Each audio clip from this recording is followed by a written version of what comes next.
dès votre réveil. Ici, RCFM.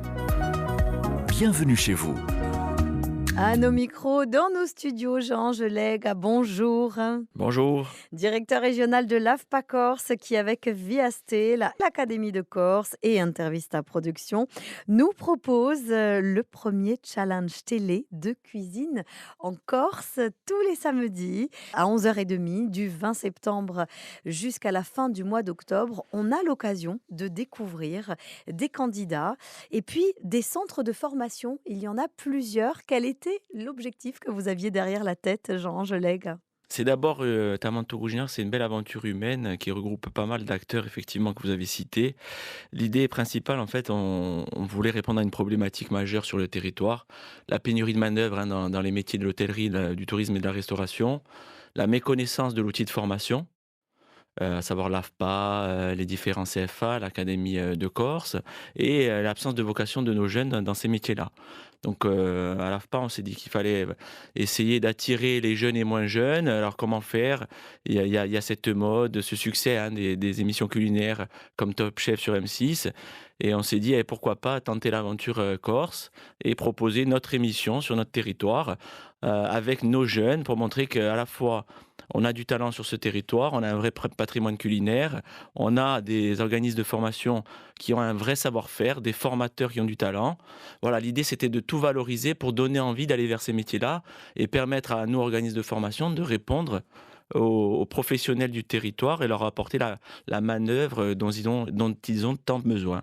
Dans une forme tout à fait originale et ludique, cette battle dans le food truck de Romuald Royer, chef bien connu du Valinco, où il faut réaliser une recette avec un panier surprise et un jury de pros.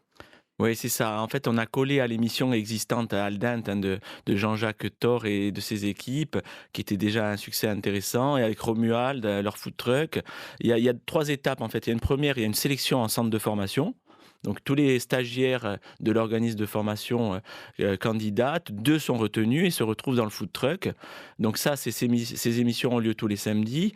Et les 2 candidats font une battle dans le food truck et ont 1 heure pour préparer un plat à la base d'un produit purement identitaire. On valorise à la fois les producteurs, le patrimoine, notre savoir-faire.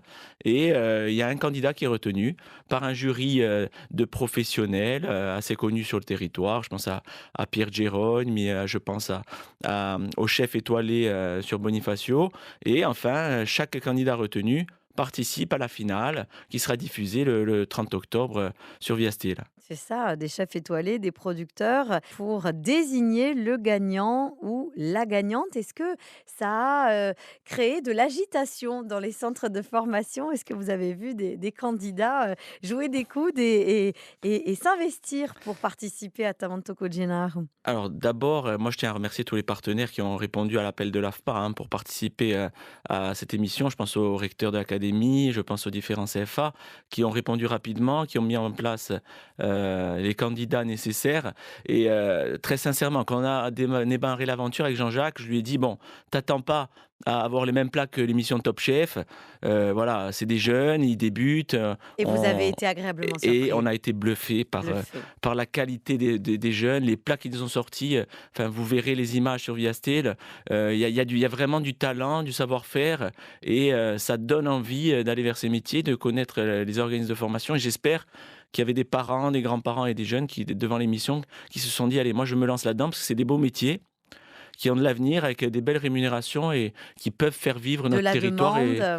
Et des infrastructures pour accueillir ces jeunes qui, elles aussi, proposent des ateliers, des enseignants évidemment, mais du matériel, des équipements de grande qualité.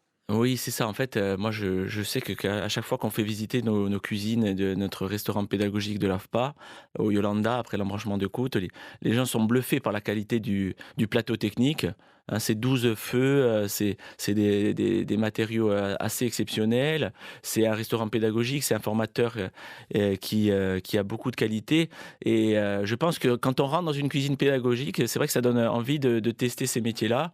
Et j'espère qu'on va arriver à donner des vocations parce que c'est des beaux métiers. Mais moi, ce que je retiens surtout, c'est ça donne envie de valoriser la Corse, son patrimoine et je pense qu'il faut que ça crée des vocations. Oui, parce qu'au-delà effectivement du staff qui est le vôtre dans l'apprentissage de ces jeunes gens, il y a également tous nos producteurs, tous nos artisans sur qui ça peut rayonner une émission Oui, de la il y sorte. avait par exemple, lors de la finale, hein, dans le jury, le propriétaire des Voix Batucci, bon voilà, quel meilleur ambassadeur que nos producteurs pour faire vivre et valoriser, nos produits et notre savoir-faire.